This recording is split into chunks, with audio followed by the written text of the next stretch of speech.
Hello दोस्तों, हमारे YouTube channel mister Dilip sir में आपका स्वागत है। दोस्तों, आज मैं इंटरमीडिएट परीक्षा के लिए जो इम्पोर्टेंट टॉपिक हैं, आज से मैं उन टॉपिकों को स्टार्ट करने वाला हूं। ठीक है, तो प्रकाशिकी से जो चैप्टर है, जो आता है क्वेश्चन, पहले हम प्रकाशिकी के बारे में कि अवतल गोली पृष्ठ से अपवर्तनांक के लिए सूत्र का निगमन।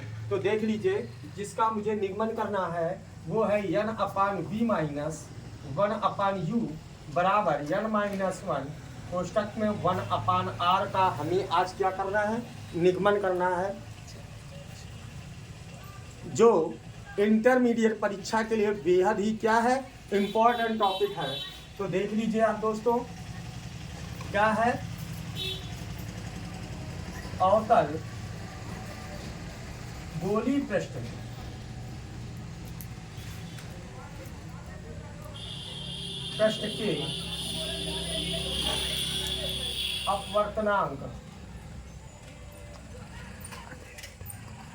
अपवर्तनांक के लिए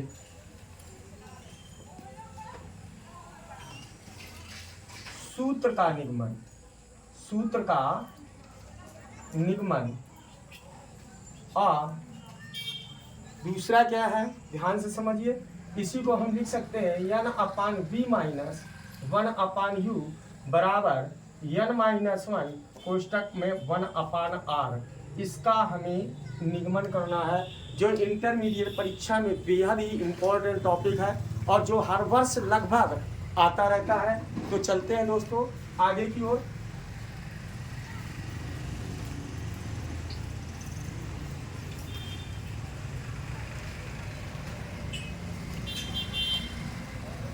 इधर ध्यान से समझना दोस्तों, अवतल गोली पृष्ठ होता क्या है। अवतल गोली पृष्ठ क्या होता है, जैसे एक, मान लीजिए ये एक कांच का टुकड़ा है और अगर हम क्रीम की तरीके से, जैसे आप लोग आइसक्रीम वगैरह खाते हो और इस तरीके से काट दिया जाए, मतलब एक कांच का बेलन को हम अगर इस तरीके से काट दें, जैसे ये कांच का ठोस बेलन है और इसको अगर हम इस तरीके से काट दें तो इसको हम अवतल गोली पृष्ठ कहते हैं। ठीक है, इसको क्या कहेंगे, अवतल गोली पृष्ठ। तो ध्यान से समझना, माना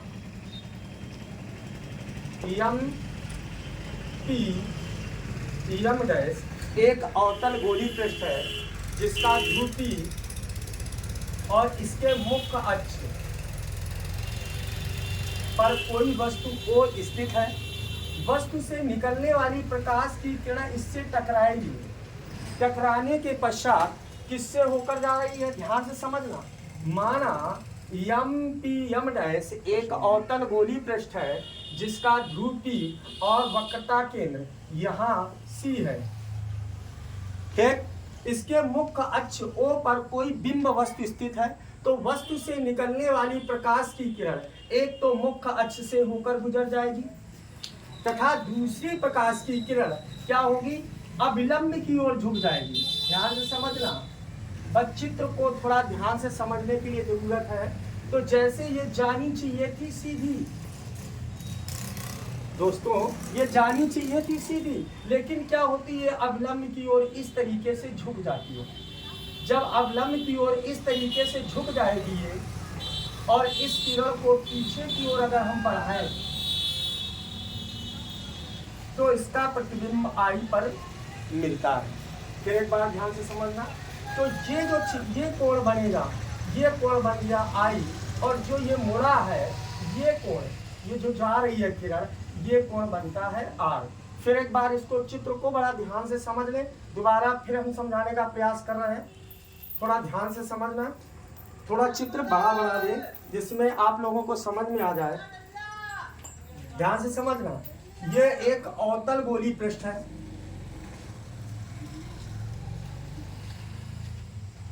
m1 t m2, समझिए, m1 t m2 एक अवतल गोली पृष्ठ है जिसका वक्रता केंद्र C है। इसके मुख्य अक्ष पर O कोई बिंब वस्तु स्थित है। तो वस्तु से जब कोई भी प्रकाश की किरण एक तो मुख्य अक्ष से होकर गुजर जा रही है, ध्यान से समझना, प्रकाश की किरण एक तो सीधी सीधी मुख्य अक्ष से होकर गुजर रही है, तथा दूसरी प्रकाश की किरण जो अपर्तनांक N1 को N2 से क्या कर रहा है, पृथक कर रहा है। तो दूसरी प्रकाश की किरण जैसे इससे टकराएगी, टकराने के बाद होगा क्या कि ये अभिलंब की ओर झुक जाएगी, ये अभिलंब का कार्य कर रही है। और ये अभिलंब जानी चाहिए थी सीधी, लेकिन ये अभिलंब की ओर क्या हो रही है, झुक रही है। हमने आपको प्रकाश के अपवर्तन में इन चीजों को बताया था कि प्रकाश का अपवर्तन क्या होता है। जब भी कोई प्रकाश की किरण विरल माध्यम से सघन माध्यम में प्रवेश करेगी तो अभिलंब की ओर क्या हो रही है, झुक जाती है। जिसमें ये जो किरण है, यहां हम बिंदु मान लें के और सी, ये अभिलंब का कार्य करती है। दोस्तों एक बार फिर ध्यान से समझना, जैसे ये अवतल गोली पृष्ठ है, अब इधर ध्यान से समझना है, इसके लिए यह अभिलंब हो जाएगा, अगर इस पॉइंट के लिए तो यह अभिलंब हो जाएगा, इसके लिए यह अभिलंब हो जाएगा, इसके लिए यह अभिलंब हो जाएगा, इसके लिए यह अभिलंब हो जाएगा। तो अभिलंब की बात सबके समझ में आ गई होगी कि अभिलंब कैसे चेंजमेंट हो रहा है, तो ये बात सबके समझ में आ रही है। तो अभिलंब का कार्य कौन कर रहा है, इसमें अभिलंब का कार्य ये कर रहा है, केसी अभिलंब का कार्य करता है। और जब भी ये प्रकाश की किरण जाएगी तो जानी चाहिए थी सीधी, तो ये पीछे की ओर क्या हो रही है, बढ़ाएं अगर तो ये आई पर मिलती है। इतनी बात समझ में आ गई।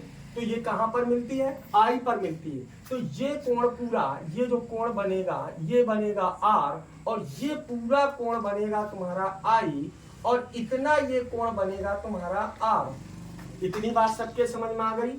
अब ध्यान से समझना है, इस कोण को हम मान ले रहे हैं अल्फा, इसको मान लिया बीटा, इसको मान ले रहे हैं गामा, और यहां से इस पर लंब डाल दिया। मान लीजिए लंब ये टी बिंदु पर मिलता है, जिसकी ऊंचाई कितनी है, ये h है। अगर आपको चित्र समझ में आ गया है तो ये समझ लीजिए आधा आपने सॉल्व कर लिया। फिर एक बार ध्यान से समझना, मैं भाषा बोल रहा हूं। ये माना M1 P M2 एक अवतल गोली पृष्ठ है जिसका ध्रुव P और वक्रता केंद्र C है। इसके मुख्य अक्ष पर O कोई बिंब वस्तु स्थित है। वस्तु से निकलने वाली प्रकाश की किरण एक तो मुख्य अक्ष से होकर गुजर जा रही है, तथा दूसरी प्रकाश की किरण अवतल गोली पृष्ठ के बिंदु K से टकराने के पश्चात अभिलंब की ओर क्या हो रही है, झुक जाती है। जैसे ही अभिलंब की ओर झुक जाती है तो इस किरण को पीछे की ओर बढ़ाने पर आई पर मिलती है, अतः O का प्रतिबिंब कहां पर बनता है, आई पर बनता है। अब ये कोण अल्फा, इसको मान लिया बीटा और इसको मान लिया गामा। ये पूरा कोण आई और ये पूरा कोण क्या होगा, आर होगा। चित्र समझ में आ गया होगा। अब हम थोड़ा छोटा चित्र बना रहे हैं।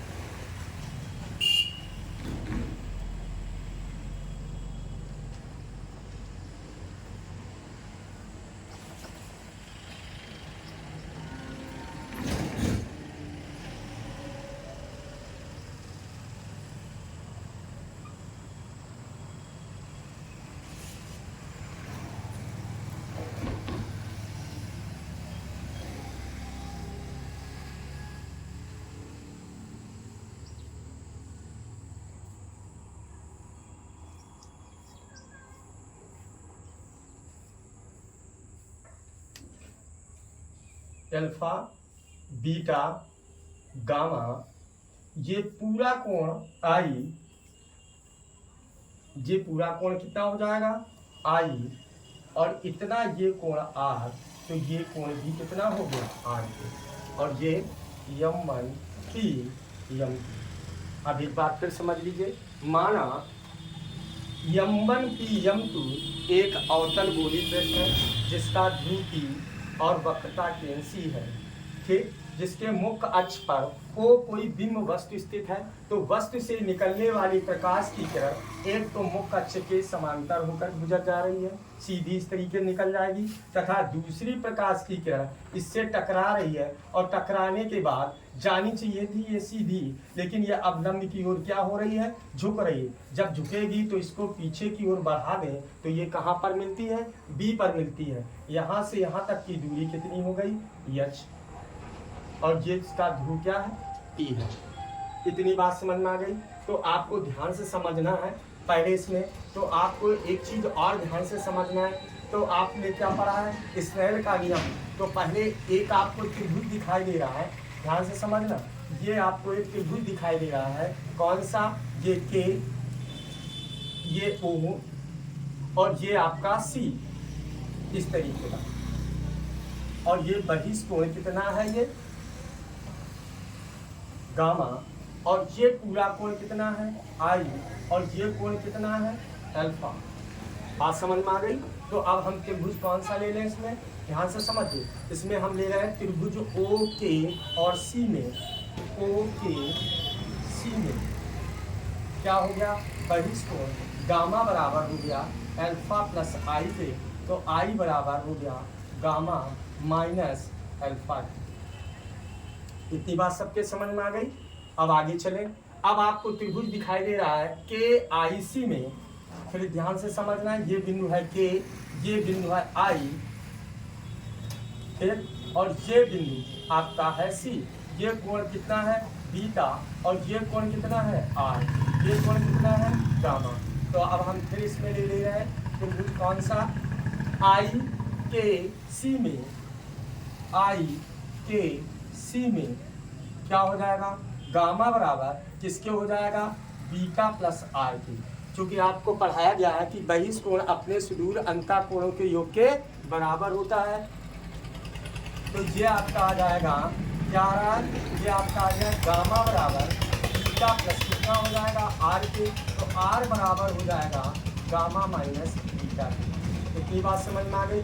तो अब हमने पहले त्रिभुज कौन सा पकड़ा था, OKC में, तो ये आपका आ गया गामा बराबर अल्फा प्लस I के, तो I बराबर गामा माइनस अल्फा के। फिर हमने त्रिभुज ले लिया KIC में, त्रिभुज कौन सा, KIC या IKC में गामा बराबर बीटा प्लस R के, तो R बराबर ये आ गया गामा माइनस बीटा के। अब हम यहाँ लगा देंगे स्नेल के नियम से, स्नेल के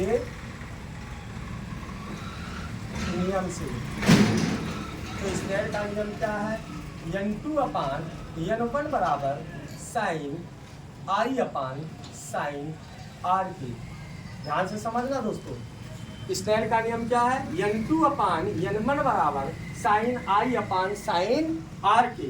तो इधर ध्यान से समझना, जब ये आ गया तो इसका कैंची गुना कर दें तो ये आ जाएगा N2 साइन I बराबर N2 साइन R के। अब यहाँ लिखेंगे, चूंकि साइन I बराबर I व साइन R बराबर R लेने पर,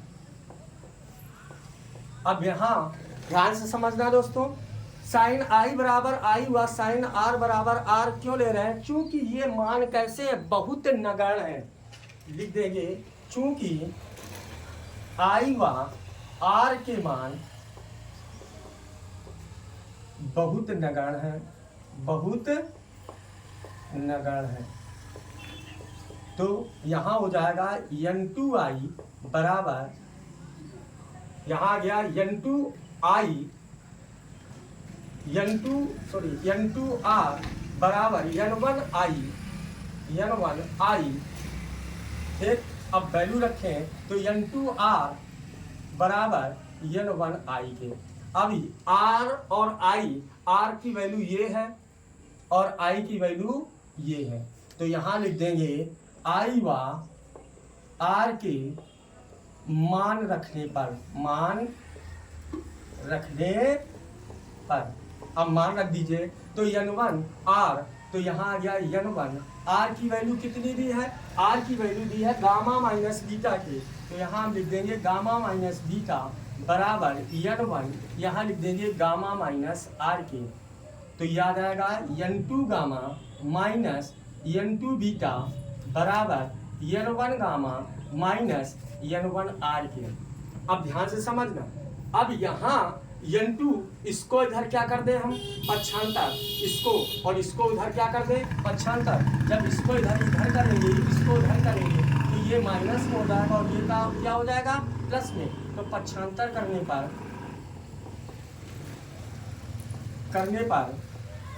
क्या हो जाएगा, ये आ जाएगा n2 गामा माइनस ये आ जाएगा n1 गामा बराबर, जब ये पद उधर जाएगा तो क्या हो जाएगा प्लस में हो जाएगा, तो ये आ जाएगा n2 beta minus n1 are के। n1 इधर ध्यान देना दोस्तों, ये आ जाएगा आई की वैल्यू कितनी है, आर की वैल्यू है गामा माइनस बीटा और इसका गामा माइनस कितनी है अल्फा, तो यहाँ अल्फा होगा। तो यहाँ पक्षांतर जब किया तो n2 gamma minus n1 gamma बराबर n2 beta minus n1 alpha के, ये आ गया समीकरण नंबर फर्स्ट के। इतनी बात सबके समझ में आ गई। फिर एक बार देख लीजिए, ध्यान से समझना। पहले हमने त्रिभुज लिया था ओ के सी में गामा बराबर अल्फा प्लस आई के, तो आई बराबर गामा माइनस अल्फा के। फिर हमने त्रिभुज ले लिया के आई सी, तो ये बहिष्कोण हुआ, तो यहाँ आ जाएगा गामा बराबर बीटा प्लस आर के, तो आर बराबर गामा माइनस बीटा के। फिर मैंने लगा दिया स्नेल के नियम से, किसके नियम से, स्नेल के नियम से। क्या हो जाएगा n2 अपान n1 बराबर sine I upon sine R के, इसका तिर्यक गुणा कर दिया तो ये आ जाएगा n2 आर बराबर n1 साइन आई के। अब ध्यान से समझना, साइन आई बराबर आई व साइन आर बराबर आर लेने पर चूंकि आई व आर के मान कैसे बहुत नगण्य है, तो साइन आई बराबर आई और साइन आर बराबर आर लिया गया है। तो यहाँ से ध्यान से समझना, ये है n2 साइन आर, तो यहाँ आ गया n2 आर बराबर n1 साइन आई बराबर n1 आई के। अब r और i के हमने क्या रख दिए मान, तो n2 बराबर r की वैल्यू ये दी है गामा माइनस बीटा, ठीक, और i की वैल्यू ये दी है y minus gamma minus alpha के। तो ये r की वैल्यू है और ये किसकी वैल्यू निकली है i की, तो इसका गुणा कर दिया तो n2 gamma minus n2 beta बराबर n1 gamma minus n1 alpha के। अब इधर ध्यान से समझना, n1 गामा को इधर पक्षांतर कर दिया तो आपका आ गया n2 gamma minus n1 gamma बराबर, इसको उधर पक्षांतर करेंगे तो ये हो जाएगा n2 beta minus n1 alpha के। अब इन दोनों में गामा कामन आ रहा तो गामा कामन ले लिया तो बच गया n2 माइनस n1, ये आ गया तुम्हारा n2 beta minus n1 alpha के। ये आपका आ गया समीकरण नंबर फर्स्ट। इतनी बात सभी के समझ में आ गई? अगर इतनी बात समझ में आ गई होगी तो फिर ध्यान से समझना,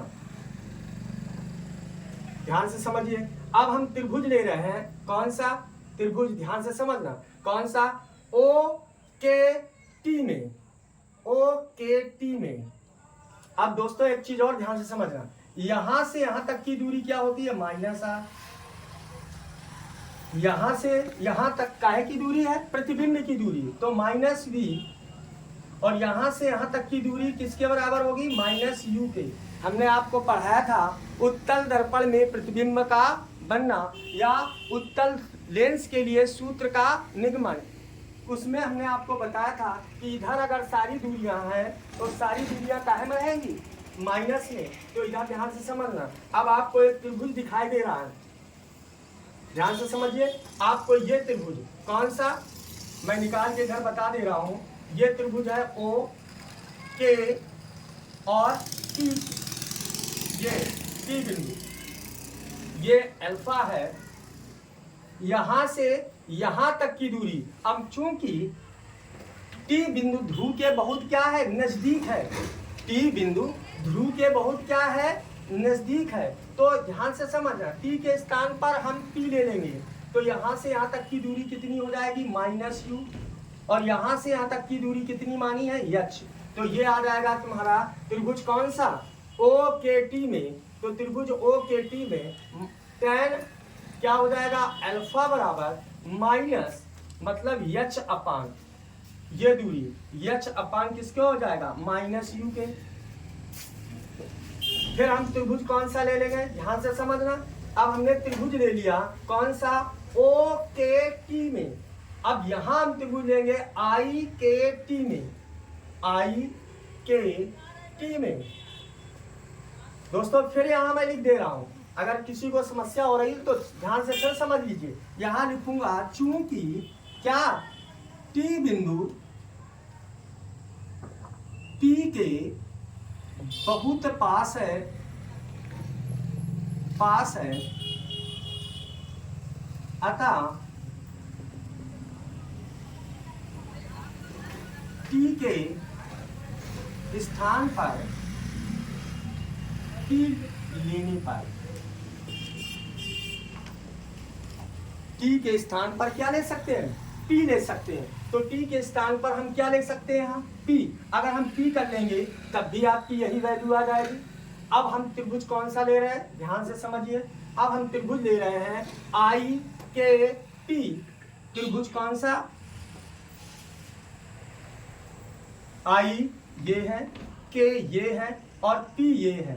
यहां से यहां तक की दूरी यच है और यहां से यहां तक की दूरी प्रतिबिंब की दूरी माइनस क्या होती है, बी। तो अब यहां कोण बन रहा है बीटा, तो tan बीटा बराबर क्या होता है, लंब बटे आधार। तो यहां हम लिख सकते हैं tan बीटा बराबर लंब है कितना है, यच, और आधार कितना है, माइनस बी के। इतनी बात समझ में आ रही। अब फिर आगे आ जाइए। अब हम त्रिभुज ले रहे हैं सी के पी में। त्रिभुज कौन सा, सी के पी में। ये आपका बिंदु है सी, ये आपका है पी और ये आपका है के, और ये कोण बन रहा है गामा। तो ये ऊंचाई यच और यहां से यहां तक की दूरी माइनस कितनी होती है, आर की। क्योंकि वक्रता केंद्र की दूरी है, तो वक्रता केंद्र या की दूरी किसको प्रदर्शित करते हैं, आर से, या वक्रता त्रिज्या कह सकते हैं। फिर तो यहाँ आ गया त्रिभुज कौन सा ले सकते हैं, त्रिभुज सी पी के में। त्रिभुज सी के पी में क्या हो जाएगा, tan गामा बराबर कितना आ जाएगा तुम आपका, यच अपान माइनस आर के। इतनी बात समझ में आ गई सभी के। अब हम लिखेंगे क्या, लिखेंगे चूंकि अल्फा कामा बीटा कामा गामा के मान बहुत नगण्य है,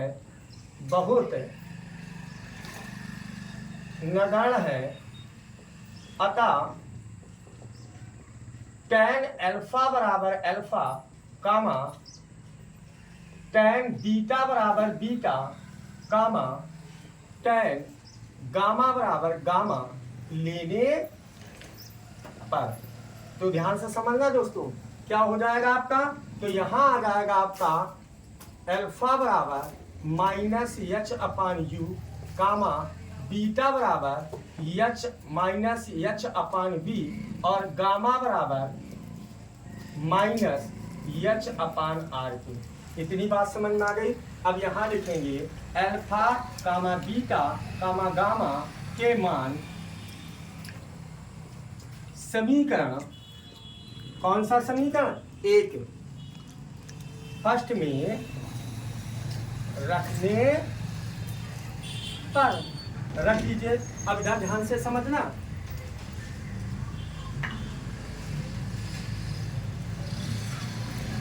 तो समीकरण फर्स्ट कौन सा आपका है, समीकरण निकला है y बराबर n2 माइनस n1 बराबर n2 beta minus n1 alpha के। तो गामा की वैल्यू कितनी निकली है, ये देखिए गामा की वैल्यू है।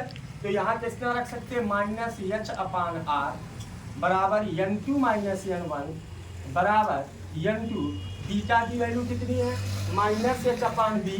तो यहाँ हम लिख सकते हैं एच अपान बी माइनस n1 अल्फा की value minus H upon you. तो यहाँ हम लिख देंगे एच अपान यू।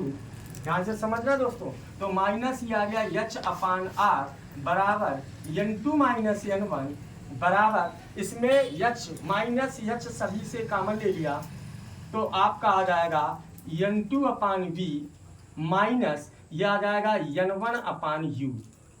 अब माइनस एच और माइनस एच क्या हो गया, कैंसिल हो गया। जब कैंसिल हो जाएगा तो आपका निकल के आ गया n2 अपान v माइनस n1 अपान u बराबर n2 माइनस n1 कोष्टक में 1 अपान r के। अब क्या कर सकते हैं, इधर ध्यान से समझ, n2 का भाग देने पर, सॉरी n1 का दोनों पक्षों में भाग देने पर, दोनों पक्षों में भाग देने पर अगर हम भाग देंगे तो n2 अपान कितना हो जाएगा, n1। मतलब यह ध्यान से समझना, इधर n2 अपान n1 बराबर n की होता है। फिर एक बार ध्यान से समझना, इधर n2 अपान n1 बराबर किसके होता है, n के। अगर हम इसमें भाग दे देंगे तो यह आ जाएगा n अपान b माइनस n1 अपान n1 में भाग दिया तो यह आ जाएगा 1 अपान u बराबर, इसमें जब भाग दे देंगे तो n2 अपान n1 बराबर आ जाएगा n, और n1 अपान n1 बराबर आ जाएगा 1, और ये आ जाएगा 1 अपान r के। ये आपका डेरिवेशन हो गया। फिर एक बार ध्यान से समझना, एक बार फिर मैं ध्यान से आपको एक बार रिवाइज करवा दूं। माना M2 एक अवतल गोली पृष्ठ है जिसका ध्रुवी और वक्रता केंद्र है। इसके मुख्य अक्ष पर O कोई बिंब वस्तु स्थित है। वस्तु से निकलने वाली प्रकाश की किरण एक तो सीधे होकर गुजर रही है तथा दूसरी प्रकाश की किरण क्या के से टकराने के पश्चात अब लंब की ओर झुक रही है, जो निरपेक्ष अपवर्तनांक n1 को n2 से क्या कर रहा है, पृथक कर रहा है। तो पहले हमने त्रिभुज कौन सा ले लिया, KOC। ये त्रिभुज कौन सा, KOC। तो ये आ गया बहिष्कोण। बहिष्कोण का है क्या आपका, गामा बराबर अल्फा प्लस आई के, तो आई बराबर गामा माइनस अल्फा के। फिर हमने त्रिभुज ले लिया KIC में, तब आपका गामा बराबर बीटा प्लस आर हो गया, तो आर बराबर आ गया गामा माइनस बीटा के। तो स्नेल का नियम लगा दिया। स्नेल का नियम है n2 अपान n1 बराबर sine I upon sine R के। तो n2 साइन आर बराबर n1 साइन आई के। चूंकि साइन आई और आर के मान बहुत नगण्य है, इसलिए साइन आई बराबर आई और साइन आर बराबर आर लेने पर, तो यहाँ हमने आर ले लिया, यहाँ हमने आई ले लिया। आर, आई और आर के मान रख दिए। आई का मान गामा माइनस अल्फा, ठीक, और आई का मान गामा माइनस अल्फा और आर का मान गामा माइनस बीटा है। तो यहाँ गामा माइनस बीटा और यहाँ गामा माइनस क्या हो गया, अल्फा। अंदर गुणा कर दिया। जब गुणा करेंगे तो ये आ जाएगा n2 gamma minus n1 alpha ए बीटा बराबर n1 gamma minus n1 alpha के। तो हमारा आप ये समीकरण बनकर तैयार हो गया। ये समीकरण क्लियर हुआ। जब ये समीकरण क्लियर हो गया तो हमें बीटा अल्फा और गामा, अल्फा बीटा और गामा के मान हमने इस त्रिभुज से, फिर इस त्रिभुज से, फिर इस त्रिभुज से निकाल लिया। तो tan अल्फा बराबर h अपान u, tan बीटा बराबर tan अल्फा, tan बीटा और tan गामा की वैल्यू निकाल ली। चूंकि अल्फा बीटा गामा के मान बहुत नगण्य है, तो tan अल्फा बराबर अल्फा, tan बीटा बराबर बीटा और tan गामा बराबर गामा लेने पर, तो अल्फा की वैल्यू आपकी ये निकल आई, बीटा की वैल्यू आपकी ये निकली है और गामा की वैल्यू आपकी ये निकली है। तो अल्फा बीटा और गामा के मान हमने यहाँ रख दिए। तो देख लीजिए इधर गामा बराबर minus h upon R value रख दी समीकरण कौन से में, फर्स्ट में। और यहाँ बीटा की वैल्यू है, यहाँ अल्फा की वैल्यू है, माइनस h कॉमन ले लिया, माइनस h से माइनस h कट गया, तो n2 माइनस n1 ये पहले लिख लिया। तो n2 अपान b माइनस n1 अपान u बराबर n2 माइनस n1 कोष्टक में 1 अपान r, ये पहले रख लिया, ये बाद में रख दिया, ठीक है। और इसमें n1 का दोनों पक्षों में क्या दे दिया, भाग। तो n2 अपान n1 बराबर n के, n1 अपान n1 बराबर 1 के, n2 अपान n1 बराबर n के, n1 अपान n1 बराबर 1 के। तो आपका ये आ गया। इसे क्या कहेंगे, अवतल गोली पृष्ठ के अपवर्तनांक के लिए सूत्र का निगमन। उम्मीद है कि आपको मेरी क्लास अच्छी लगी हो। ये वेरी इंपॉर्टेंट टॉपिक है इंटरमीडिएट की क्लास के लिए, जो हर वर्ष एग्जामिनेशन में आती है। उम्मीद है कि आप मेरे चैनल को लाइक करिए, सब्सक्राइब करिए। धन्यवाद।